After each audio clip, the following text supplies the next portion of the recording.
Bueno, gaur ere beste galdera batekin gatoz. Baloreak aldatzen dira, inoiz baino gehiago aldatzen ari dira, beti gertatu da, ez da gertatu, garai bateko jaiak, modu batekoak ziren, gaur beste bat. Oraingo lanbideak, arotzak lehen, orain youtuberrak. Zer gertatzen ari da? Ze balore, ze gauza daude hemen? Historia errepikatzen dela diogu, ikus dezagun baloretan nola gertatzen den hori.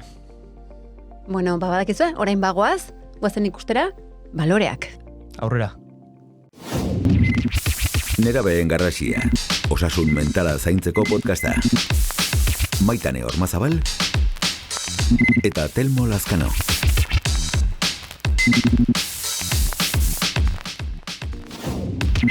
Baloreak, galtzen ari ote dira.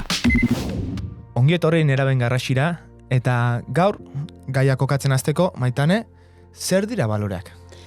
Egia da, definitzen ez diela erresak, baino pixka bat ulertzeko zerri buruz doan diek gure jokabideak egiten dugun hori, eta zer dan guretzako garrantzitsua eta ez. Eta baita ere, nire sinismen propioak. Horregatikan oso garrantzitsuak die pixka bat definitzea eta gaur ikusiko dugun gaia, ze pertsona bat danak esan dezake baloreak ikustean, ez? Definitu dezaken zerbait. Erabat, zergatik esango zenuke, garrantzitsua diala? Bitu, gizarte honetan gare demora guztian ekin dagon gizarte batean edo eduki dagon gizartean, eta ez dugu galdetzen naizen hori, ni zer naiz, eta baloreak dijoz erabat zuzenean ni zer naizen eta nik zertarako nahi deten zerbait. Gure helburu guztiak joan bardia alineatuta gure zertarako, gure balioekin, eta normalean horiek ez dira batera joaten. Zergatik dira garrantzitsua?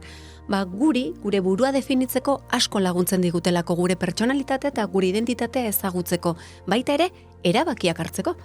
Balemaak izkigu gure balorio propioak zeintzu dian erabakiak hartzeko, eta baita ere pertsona pixka bat askeagoak eta horrela ere osoagoak ere sentitzeko. Ze garrantzitsua oantxe komentatu dezuna, ez? Bizi eta ekin zure balorekiko leial. Eta agian auzia hor dago, ez? Askotan diogu, gaur egun behintzat, baloreak galtzen ari direla, edo gaur egungo nerabeek ez dituztela baloreak. Agian galdera da, ea noren baloreak ez dituzten. Ea guretzako ziren horiek aldatzen doazen. Baina horretan sartu aurretik, goazen ikustera gaur egungo belaunaldiek zer pentsatzen duten guzti honetaz. Adi. Inkesta. Orain gaztean naizela, nahiago dut momentua bizitzea, abideratzea. Helburua gaur egun izango zen alokairu batean bizi eta dirua eta sudan lagunekin juteko hortik, neskarekin. Nik oso garbi neukan gaztian nintzenean, etxea erosi nahi nula. Entzun dezute bi erantzunen artean, Telmo, desberdintasuna dagon. Momentu baten esango genduken batek igual egokiagoa eta besteak ezetz, baina ez hemen ikusten da alde nabaria. Eta batek nahi du hipoteka bat, ez? Lehengo garaietan hipoteka bat, etxe bat erosi, propietate bat izan eta hipotekatu. Baina gaur egungo gazteek beste begira bat daukate eta nahiago dute, diru hori bidaiatzen, lagunekin eta oraina hitzera erabiltzen dute eta oraina disfrutatzeko. Hemen balore aldaketa bat. Nire helburua izango zen alba da aldatzen jutea eta dena ikusteko kera izatea. Baina gaur egun uste dut ezin dela olako ideia izan eta aurkitzen badut lanpostu fijoren bat aprobatxatzea eta geratzea gauza dauden bezala hor geratzea eta por lo menos lana izatea. Eta ikuste aldatzen jongoan lan bat izango ala, ze batez nire puntutik hasieran da esperientzia lortzea, orduan bai da pixkat mundu izautzea, orduan ikuste pixkat mugikorragoak. Ni gaztean nintzenean oso garbi neukan lanpostu fijoa eukin nahi nula, eta zailatu nintzen pilo bat funtzionari izaten. Lehen izan zen hola, aldatu normalki ez. Lanpostu finkoa. Haze harrakala bi erantzun hauetan, orain ere. Ikusten ditugu belaunaldi helduagoek, nahiago zutela, ogideo bat eskuratu albezain pronto eta bertan eman urrengo 40 urteak. Gaur egungo gaztek aldiz, justu kontrakoa. Munduan barrena joan, esperientzia desberdinak bilatu, bizi, eta nork dio, ogibide berdinan jardungo ditudala nire urrengo 40 urteak. Planaren arabera, talde batekin egoten naiz edo beste batekin, baina normalean klasikoekin nire lagunekin denbora gehien pasatzen dudan taldea. Osa, ni txiki dati nire kuadrilla, da nire herrikoa, eta gero lagun talde asko auzkat, azkenen depende nire aizialdea auzkat lagunak kirolakok, o unibertsiatekok, orduan La cuadrilla, oso famatua. Bai, badaiak bete. Bai, normalki bai. Gure inguruan. Haze bi errealitate desberdin, orainaldi berdinean. Lehen esango genduken, ikusi dugu ez, helduek esan dutenaren arabera, kuadrilla, instituzio bat, eta dena horren baitan. Eta orain, ikustitugu gazteak beste zirkulu batzuetara ere mugitu eta zabaltzen dutela bereien bizitzak. Geroz eta gehiago gainera, ez? Eta eskerrak, ze horrek ere egiten duna da, nik ez leku mugatu batean gelditu, eta leku hori ireki, eta instituzio hori, ez, kuadrilla dan instituzio hori pixka bat ireki, eta ez da kuadrilla instituzio bakarria, da familia, da bikoteak eratzeko modua, seme alabak izan, sexualitatean horekin konpartitu, ez hemen kuadrillatikan famili bikoteetara balore aldaketa bat ematen ari da. Nik uste eta aniztasun horrek aberazten duela pertsona, ez? Era bat, ez? Zuk esan dezu, aberastasuna da anistasuna. Bai, nik uste baloriak asko galdu dituztela, teknikaldi gauzak egin dituztela, eta erotzei gala, eta ez egin. Nazu podietzen da bola. Interesgarria helduen erantzuna gazteen baloren galera, suposizio honen arira. Bueno, orain ikusiko dugu eta tiraka egingo diogu pixkat ari honi, ea egia dan gazteek baloreak galtzen ari diren, edo ez. Edo benetan individualak diren, edo ez. Bai, eta horretan, Maitane, nik uste desberdindu behar diteula bi balore mota. Alde batetik ditugu balore intrintsekoak, estatikoak, humanoak deritzenak, eta bestetik estrintsekoak edo dinamikoak direnak. Eta lehenengo hoietara joz, ikusi behar dugu, alde batetik, gizarte zibiko bat izateko, aintzat hartzen diren baloreak ditugula, balore humano hoiek. Adibidez, humiltasuna, esfortzua, maitasuna, bere zentzu zabalenean. Empatia. Eta hoiek ezin dira falta, ez? Gizarte osasuntxo bat izateko, zibiko bat izateko. Baina bestetik ditugu dinamika edo balore dinamiko hoiek, ez? Superestruktura horrekin aldatzen doazenak edo soziokultural egoera horri erantzuten diotenak. Eta hauek joaten dira aldatzen, joan dira historian zehar aldatzen ari dira eta aldatzen joango dira. Eske aldatu beharra daukate, eta nik ikusten ditugunean orain erantzun hauetan, eta helduak erantzuten ikusten ditugunean, nola helduoi kostatzen zaigun ikaragarri, etapa bakoitzean aldaketa hau ematen dela. Eta eman beharra dauka, ze gizakiak evoluzionatu eta hobetzen joan beharra balima dauka, ezin dugu betiko garaiko balorekin gelditu. Eta soziokulturalki segun ze momentuan gauden, hori aldatzen joan behar. Nik uste hor datorrela gure talka handia. Alaxe da, Maitane. Eta nik uste askotan horretan erortzen garela, ez? Askotan diogu gure gazteak, baloreak galtzen ari dira, eta ez? Agian galtzen ari diren baloreak ez dira gure gazteenak, baizik eta geureak. Hau da, gu gara, ez? Gure garaian, baloreak ziren horiek, ez? Betetzen ez direla ari ikustean, esaten ari garenak, balore horiek galtzen ari direla. Hau da, guk gaztea ginenean jarduten genuen modu hortara, ez dira ari gure gazteak jarduten. Eta orduan, ondo iroztatzen dugu, gure jardunura, ez? Konfirmaziozko sesgo hori dela eta, hobeagoa zela, ziegizkoagoa, eta ondorioztatzen dugu, gure gazteek ez dituztela balore berdinak eta ondorioz galtzen ari direla, baina hau ez da oraintxe bakarrik gertatu, hau historia osoan zehar gertatu da, ez da Maitane? Beti eta beti gertatuko da. Eta beti gertatuko da talka, hau ez? Gertatu behar du, ez? Bai, gertatu behar du, ez? Imaginatu, gazteak balima datoz gizartea hobetzera eta aldaketara, nola izan daiteke berdinarekin izatea. Hor, askotan ez, terapiaren munduan ere esaten dugu ezin ditugu ezi gure seme-alaba, gure gazteak, gure munduan edo guri ezikintuzten bezala zen mundu horrek ez du existitzen, ja ez dago. Eta belaunaldien arteko talka hauek hobeto ulertzeko, ona hemen adibide batzuk. Orain dela 500 bat urte, Garcilaso de la Vega, ez? Joan zan, guda batera, armamentu zea gabe, eta babesi gabe.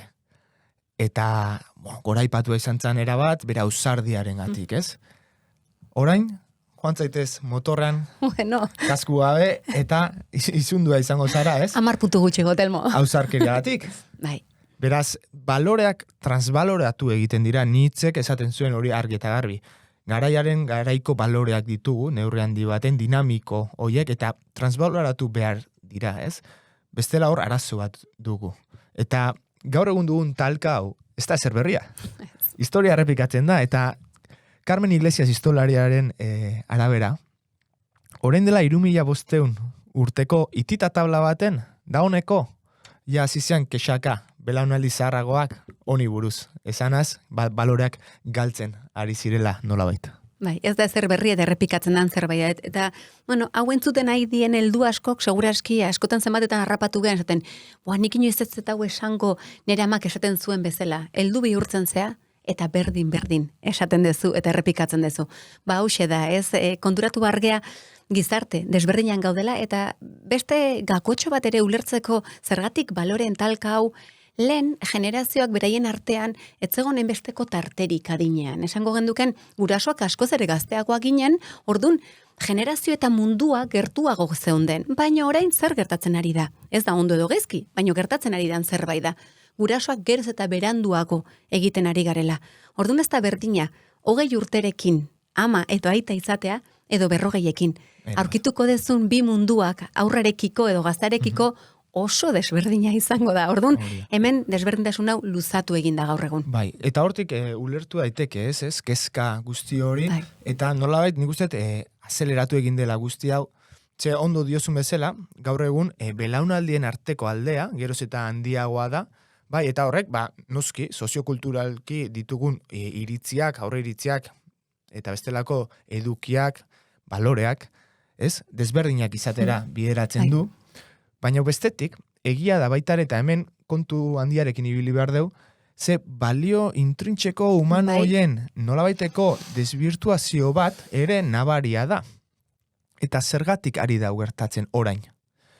Balen, gure identitatea, autoestimua, baloreak, eraikitzen genituen gure gertuko testu inguru horren ondorioz, kontaktu horren bitartez. Pertsonen inguruan. Hori da, gure familia, lagunak, eskola, eta bueno, nolabait batzutan, ez, hor genuen kaxa bat, telebista deitzen geniona, eta horren bitartez baita ere. Hau da, nahiko kontrolatua genuen iturburu desberdinen bitartez, eraikitzen ginean, autoestimu, identitate eta balore hoiek, ez? Bai.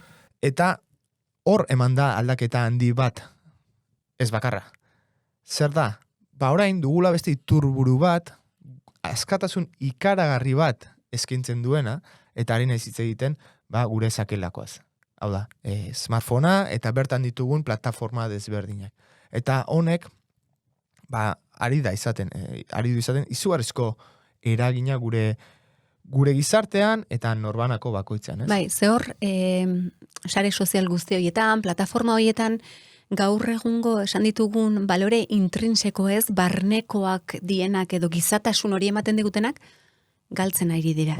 Ez dia goraipatzen. Eta goraipatzen die likidogoak edo kasi base egonkor edo sakon bat ez dutenak. Ez nago esaten ez danik ona edo txarra ez, baina dirua, exitoa, eta horiek izan behar ditugu, eta bizitzen ondo etortzen dira, ze bidelagunak dira. Baina bidelagunak gogoratu esan degula balioak diela, ni zer naizen, eta zertarako ni neretaz hitz egiten duten, ez? Propietate, sinismen, jokabide guzti hoiek. Orduan, balio hoiek intrinsekoak galtzen balima ditugu, helduok konturatu bargea, errexegi eman degun gailu horrek balore intrinsekoak galtzen nahi dela, gero beraiei akusatzen diegula, ez? Baino berriro ere behar degula 50-50, ez? Txamponaren bi aurpegiak ikusi, ez? Erabat. Nuzte eta arrakala hor sortzen dela. Alde batetik dugu norbanako bat, pertsona bat, nerabe bat, ari dela kontsumo handi bat burutzen, agian gure balore intrintxeko horiekin bat ez datozenak, ez? Datozen edukia kontsumitzen, izan materialismoaren goraipamena, gorputz fisiko edo... Konkretu batena, bai, erabat. Oso idealizatu horien kontsumoa, eta ez? Eta pixkat, humiltasuna, laguntasuna, esfortzua, maitasuna bere zentzu zabalenean. Bai, hori... Ez da horren beste mamitzen, ez? Sare sozial hauetan, bestela sartu, eta ikusi. Eta aldi berean, ez?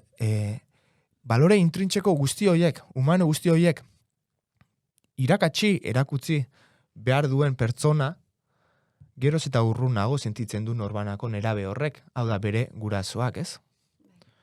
Eta hor sortzen da, ez? Arrakala handi hori, nun alde batetik, zigortuak izaten ari diren balore intrintxeko horiek, eta bestetik, hori bideratu edo aberaztu behar dutenek, geroz eta presentzia gutxiagoa dute. Gure neraben erenak baino gehiago 5 ordu, baino gehiago ematen dute pantailaren aurrean, ez? Erabat, eta gero ere hor pantailarekin bezala, ez? Ze adibide ematen dugu guk. Pantailarekin guk berai esaten digu, ibili behitu zen denbora pasatzen duzu mugikorrari begira, zer egiten naizea, eta gero ni naiz heldu bezala, ez? Mugikorrari engantxatuta nagoena. Ze gertatzen da? Balio intrinsiko hauekin berdina. Guk empatia eskatzen diegu, beraien artean ulertze, eta gu ulertzen gea, zuek ikusten dituzue, gure gaur egungo politikari asko adibidez, beraien artean adostasunetara iristen diela, zergatik eskatzen diegu gure txikiei guk helduok egiten ez dugun hori. Orduan, gaur balima dago, balore intrinsiko hauen galera bat ere, bada ere gure erreflejo bat, eta hor kontuan dizauki behar dugu. Orduan, pixka bat beti esaten duguna, kritikatu beharrean guazen elkarru lertzea eta guazen begiratzea talka hau zergati da. Orduan gogoratu, bale? Balore intrinsikoak eta estrinsekoak. Vitamina dosiak. Bueno, erreflexioak egin ondoren, jendeari entzun ondoren, bagoaz, gure vitamina dosiekin. Zein izango da gure lehenko gaur vitamina dosia, Telmo? Bueno, pixat berreskuratu dezagun, ez? Ze realitate dugun, ikusten dugun zeharrakala edo talka dagoen belaunaldien artean, eta gai potoloen inguruan, gogoratu, etxe bizitzen inguruan, ez, lehen, etxe bizitza bat albezain pronto eskuratzea zen helburu. Gaur egun gazte, nahiago dute hasiera baten, orokortasun baten, noski, bidaiatu, alokairuan ibili, eta gero ikusiko dugu, ez. Era berean, ikusten dugu, beraien eraikiera horretan, aktore desberdinak dituztela, ez? Gogoratzen dugu, nola, belaunaldi zaharragoek, bere familiak eragina zuen, eskolak baita ere, telebistak nola baita ere, baina testu inguru oso ezaguna zen, eta beraz, baldintzak edo eraginak neurtua zeuden nola bait, eta gaur egun, lasai asko esan dezakegu, 15 urteko nerabe batek, bere 50 urteko gurasoek ikusi ez dituzten 11 paisai desberdin ikusiak dituela jada, eta eduki pentsaera desberdinetan murgildua dela. Etxetik atera gabe. Hori da. Orduan, nolabait, beraien errealitate, autokontzeptu, identitate, autoestimu eta balore horren eraikiera, bere gertutasun hortatik aratago dijoala, esan dezakegu.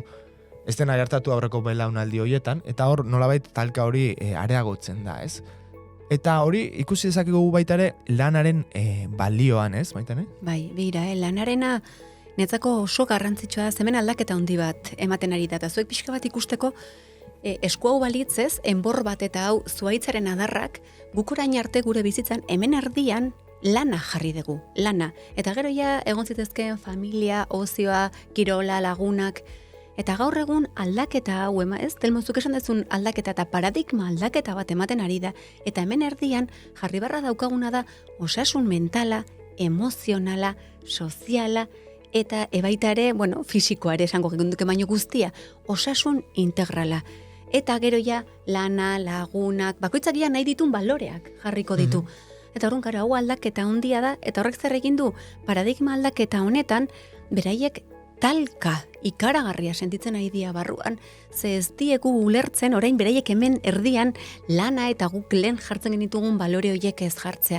Eta horrek ekartzen duna da, beraien barruan barnegatazka handia egotea, beraiek behar, ez? Orain evolutiboki behar dutenetik edo egin beharko nuken hori.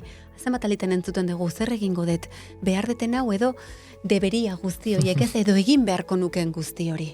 Bai, erabat, Maitane, erabat. Ni uste argi esan dezula, gaur egungo gazteek, uste gizarteek ja urte batzuk, hamarkada batzuk atzera eginda ja eskatzen ari zen zerbait burutu nahi dutela, ez? Hau da, lan egin bizitzeko, eta ez bizi lan egiteko. Erabat, eta hori kriston aldaketa da, Telmo? Bai, ikaragarria, eta ni uste horrei entzun berdiola, eta nolabait ez garela ari behar bezala entzuten. Eta hori ez da alferra izatea, eta ez da nini bat izatea, hori da bizi nahi izatea, eta gogoratu esan degula balioak diela ni zer nahi zen eta zertarako esaten duena, ez? Orduan, agian ez da balioak galtzen nahi diela, baizik eta balioiei beste balio bat ematen ari direla. Bai, erabat, eta entzun beharra diogu, ez? Gure bizimodua edo estruktura soziala ez du zertan egokitu behar nerabe hauen bizitzetara, ez? Batzuengan, aproposa edo eragin positiboa izango du, baina beste batzuengan ez. Eta nik uste hor datorrela benetako evoluzioa, ez? Askatasun batetik, norbanakoak erabaki dezala, zer den beraientzako, ez? Balio txua, eta zer lehen etxi nahi duen, eta zerk ez. Presio edo bestelako epaiketarik gabe. Bai, eta gogoratu pertsona ororentzako balioak oso desberdinak diela. Niretzako nire balioak eta zure balioak Telmo oso desberdinak dira. Ni eta gazte baten artean ere desberdinak izango dira. Egin behar dituguna da aurkitu. Norberak bere balio propioak zeintzu dien eta hoiekin bat alik eta gehien bizize askotan. Osasun mental eta emozionaleko gaitz asko horti datoz. Gure balio propioiei kaso ez egitegatik. Adibide bezala askotan jartzen dut, niretzako pasioa eta askatasuna balio ikaragarriak dira. Horregatik nik ezin dut lan finko batean egon. Baina beste bateri kontrakoa da, lan finko batek ematen dio, zeberak behar duna da, seguritatea, zuhurtasuna, eta oso ondo dago. Baina bere bizitzatan ere aldatzen badira, ondo eramango ditugu bizitzak? Ez ditugu ondo eramango. Orduan norberak bereak, eta baita ere batzuetan kuestionatu gure balioak gureak dian, edo gizarteak sartuak dian. Erabat, Maitane. Nik uste labur bildu daitekela, ez? Norbera izan dadila, izan nahi duena, eta ez dadila izan behartua ez dena izatera. Bestela izan da. Naizela onartua izatea. Eta gogoratu, helduzentrismo hau daukaguna gizarte honetan. Uste dugula helduok gure mundua dala helduon mundua. Eta munduan ez gaude helduo bakarrik, zatitxo bat gara. Beste zati bat diak, gu baino asko zer helduagoak dienak, gu baino txikiagoak eta gazteak dienak. Orduan, horti pixka bat atera eta guztion artean elkarru lertzea. Honekin amaitzen dugu, gaurko saioa. Hurrengora arte, altxa burua eta altxa osasuna. Aio! Nerabeen garrasia entzun duzu. Nerabezaroko osasun mentala zaintzeko podcasta. Zuzendaritza Iñaki Beraetxe. Gidoia eta aurkezpena Maitane Ormazabal eta Telmo Lazkano. Irudi grabaketa eta edizioa Xabier Larrañaga. Soinu grabaketa eta montaiak Iñaki Beraetxe. Grafismoa eta postprodukzioa Lander Rallon eta Arantxakonde. EITB podcasten entzun eta jarraitu dezakezu Nerabeen garrasia. EITBren YouTubeko kanalean ikusi eta zure gustuko plataforman ere topatuko gaituzu. Ondaimen ekoizpena.